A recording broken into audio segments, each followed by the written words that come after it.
Assalamualaikum warahmatullahi wabarakatuh. Nama saya Maulidatul Husna Zahra. Di sini saya akan menjelaskan mengenai pengajaran remedial, yang mana materi dari psikologi pendidikan. Nah, pada kali ini mungkin teman-teman tidak asing lagi mendengar kata remedial, ya. Oke, untuk lebih jelasnya, mari kita simak penjelasan berikut. Adapun pembahasan yang akan kita bahas mengenai pengajaran remedial, yaitu yang pertama pengertian, yang kedua tujuan, yang ketiga fungsi, yang keempat pendekatan, dan yang kelima urgensi.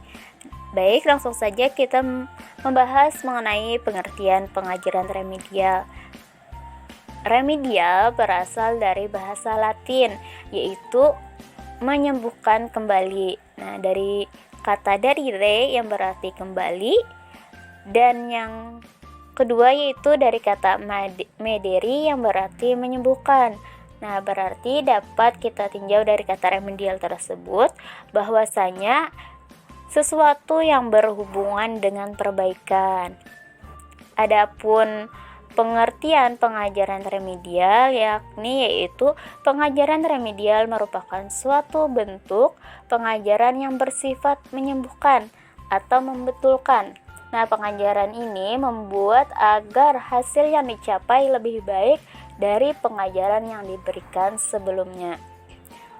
Secara garis besarnya ya, pengajaran ini merupakan pengajaran yang mengulang dari pengajaran yang telah diberikan oleh guru sebelumnya, terutama terhadap materi yang dianggap belum paham ataupun belum dikuasai oleh siswa tersebut. Nah, sebab hasil yang telah dicapai belum memuaskan, nah yang dapat diperbaiki adalah semua bidang yang dianggap kurang baik hasilnya.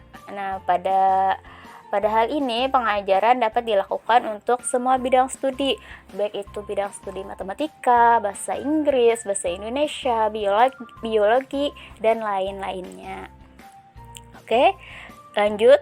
Di sana ada tujuan pengajaran remedial. Ada beberapa tujuan pengajaran remedial tersebut.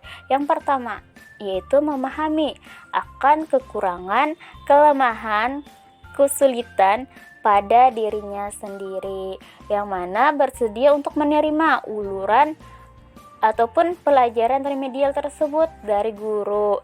Nah, sehingga kegagalan pengajaran remedi bila mana siswa merasa bahwa dirinya merasa malu untuk menghadapi kenyataan tersebut. Nah, di sana bisa dapat dipahami begitu kekurangan ataupun kelemahannya.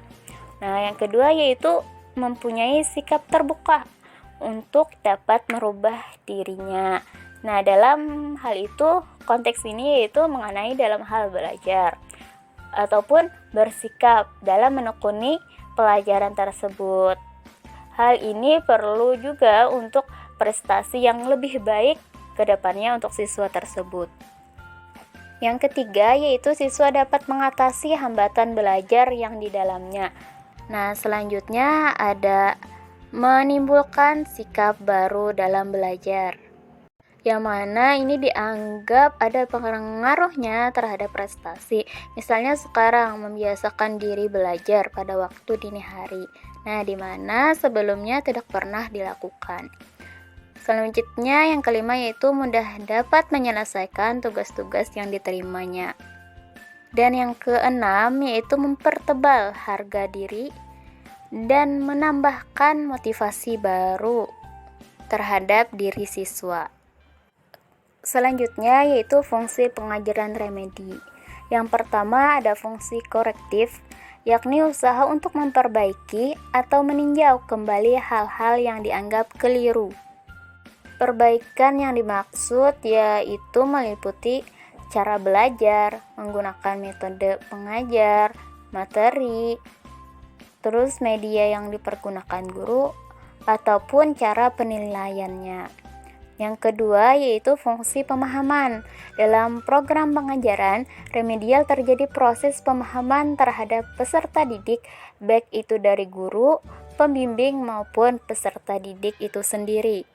Nah, baik guru maupun siswa akan memahami tentang langkah yang telah dilakukan, perlu diperbaiki dan menyadari akan kekurangannya masing-masing. Nah, selanjutnya itu berusaha untuk merubah sehingga akan memperoleh hasil yang lebih baik. Tidak setiap orang mengakui kekurangan dan kelemahan yang dimilikinya. Nah, pada guru juga akan lebih mengenal dan memahami siswa secara lebih baik. Adapun dapat dibentuknya dari hal tersebut, hubungan guru siswa akan menjadi lebih erat. Selanjutnya yaitu fungsi penyesuaian. Dalam program penghargaan, remedial peserta didik dibantu untuk belajar sesuai dengan keadaan dan kemampuan yang dimiliki sehingga tidak merupakan beban bagi peserta didik. Selanjutnya ada pengayaan. Dalam pengajaran remedial, guru berusaha membantu peserta didik dalam mengatasi kesulitan belajar dengan menyediakan atau menambah berbagai materi pengajaran yang tidak atau belum disampaikan dalam pengajaran biasa. Dalam fungsi pengayaan ini dimaksudkan bahwa pengajaran remedial dapat memperkaya proses belajar mengajar karena materi yang tidak disampaikan dalam pengajaran yang biasa akan ditambahkan melalui remedi tersebut. Selanjutnya yang kelima yaitu fungsi akselerasi. Dalam pengajaran remedial, guru berusaha mempercepat pengajaran dengan menambah frekuensi pertemuan dan materi pengajaran. Dengan pengajaran remedi ini, siswa yang lambat belajar akan dipercepat proses belajarnya. Dengan demikian, siswa tersebut memperoleh manfaat dengan percepatan waktu yang dipergunakan dalam belajar tersebut. Kalau tidak, maka dia akan tertinggal, bahkan mungkin akan tinggal kelas. Selanjutnya yaitu fungsi terapeutik. Nah, dalam pengajaran remedial mengandung unsur terapeutik yang mana karena secara langsung atau tidak langsung berusaha menyembuhkan beberapa gangguan atau hambatan peserta didik, baik itu secara langsung atau tidak langsung.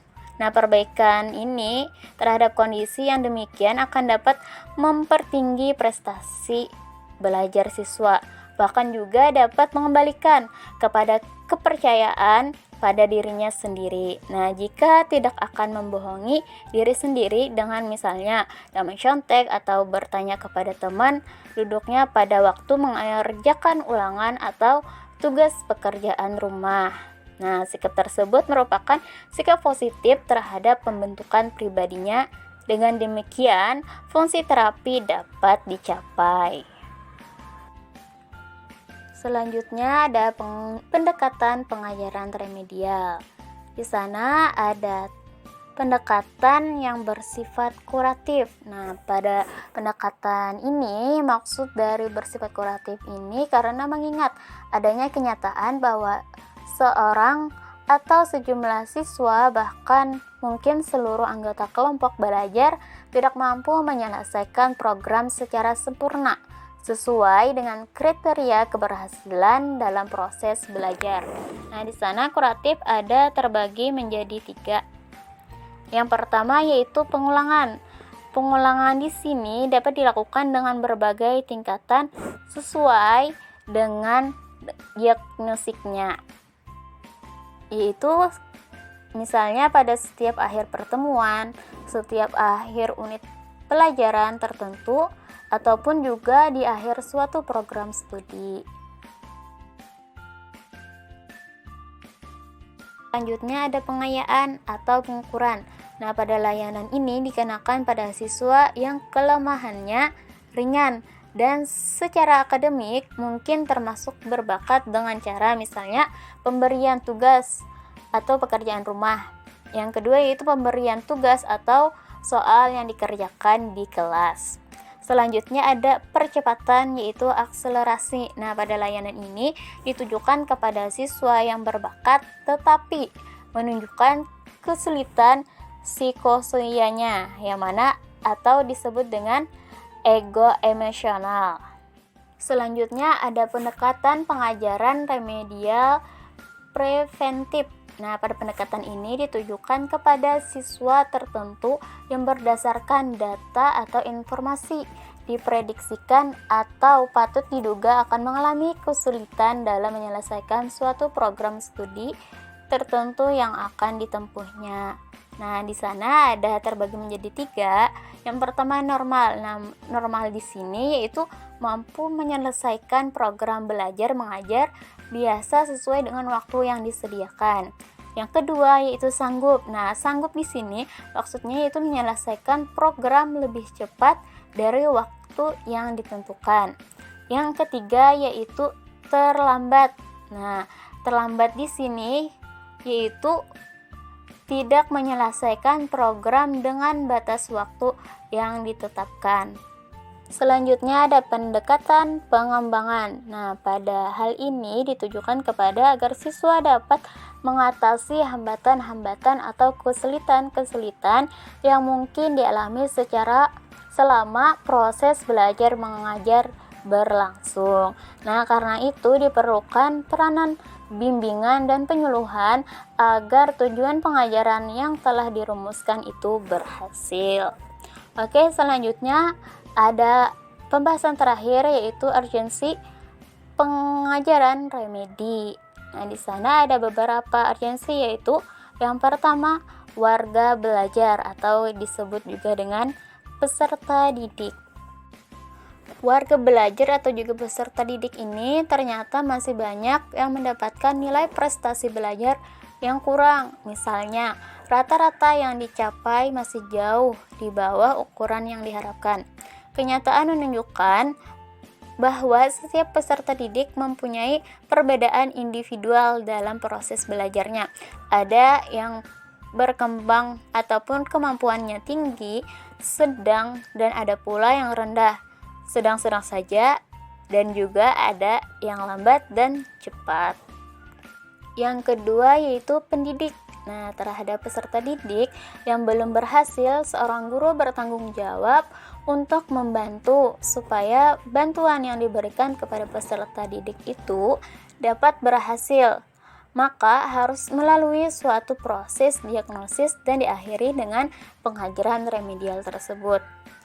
Berhasil tidaknya seorang guru dapat dilihat dalam kemampuannya melaksanakan proses belajar mengajar yang sebaik-baiknya, sehingga peserta didik dapat mencapai tujuan yang telah ditetapkan. Selanjutnya ada proses belajar. Adanya gejala kesulitan dalam belajar merupakan indikasi belum adanya perubahan tingkah laku secara keseluruhan. Nah, oleh karena itu, masing-masing diperlukan proses belajar mengajar khusus yang dapat membantu pencapaian keseluruhan perubahan tingkah laku sebagai hasil belajar. Nah, dengan demikian dapat dipahami bahwa pengajaran remedial mempunyai peranan yang penting terhadap keberhasilan proses belajar mengajar secara keseluruhan. Nah, dan yang keempat yaitu ada pelayanan bimbingan. Nah, dalam pengajaran remedial ini merupakan salah satu bentuk pelayanan bimbingan dan konseling melalui interaksi belajar mengajar. Dengan demikian, pengajaran remedial menunjang pelaksanaan bimbingan dan konseling dan sebaliknya. Pelaksanaannya, bimbingan dan konseling tersebut dapat menunjang pelaksanaan pengajaran remedial. Nah, itulah penjelasan mengenai pengajaran remedial. Oke, sampai di sini semoga apa yang saya jelaskan dapat bermanfaat. Wabillahi taufiq wal hidayah. Salah hilaf mohon maaf. Wassalamualaikum warahmatullahi wabarakatuh.